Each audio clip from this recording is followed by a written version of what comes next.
শেখ শাহজাহান গ্রেপ্তার, আপনার প্রথম প্রতিক্রিয়া জানতে চাই। না, পুলিশের হাতে দায়িত্ব দিতে একটা ছিচকে মস্তানকে ধরতে 57 দিন লাগলো। তাহলে যারা বড় বড় ঘুরে বেড়াচ্ছে রাঘব বোয়াল, তাদেরকে পুলিশ তো কোনোদিন ধরবে না। নেতারা বলছিলেন 1 সপ্তাহ 2 সপ্তাহ, আমি জানি না পুলিশ প্রশাসন তারা কি করছে। পার্টির স্পোক্সম্যান, পার্টির নেতারা ঠিক করে দিচ্ছেন কাকে কবে ধরা হবে। যাই হোক, ধরা পড়েছে। ওখানকার মানুষ নিরন্তর প্রয়াস করেছেন, লড়াই করেছেন যে এই ধরনের ক্রিমিনালদের ধরা হোক। ধরা পড়েছে, সাধারণ মানুষের দাবি কমপক্ষে মেনেছে পুলিশ।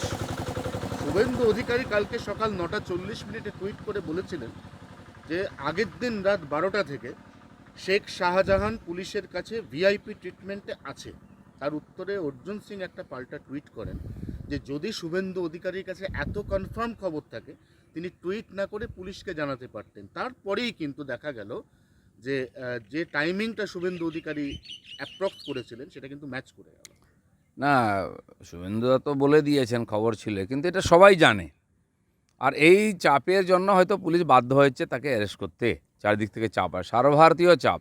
সারা দেশ জুড়ে ন্যাশনাল চ্যানেলে নিয়ে ডিবেট হচ্ছে আলাদা। পশ্চিমবঙ্গ, সন্দেশখালী, শাহজাহান আর মমতা ব্যানার্জি, এটা হচ্ছে আজকাল ইকুয়েশন এখানকার। সেই জন্য সবাই জানতাম আমরা ওখানেই আছে, পুলিশ ইচ্ছা করে ধরছে না। কোর্টের কানমূলা খেয়ে এখন বাধ্য হয়েছে ধরতে।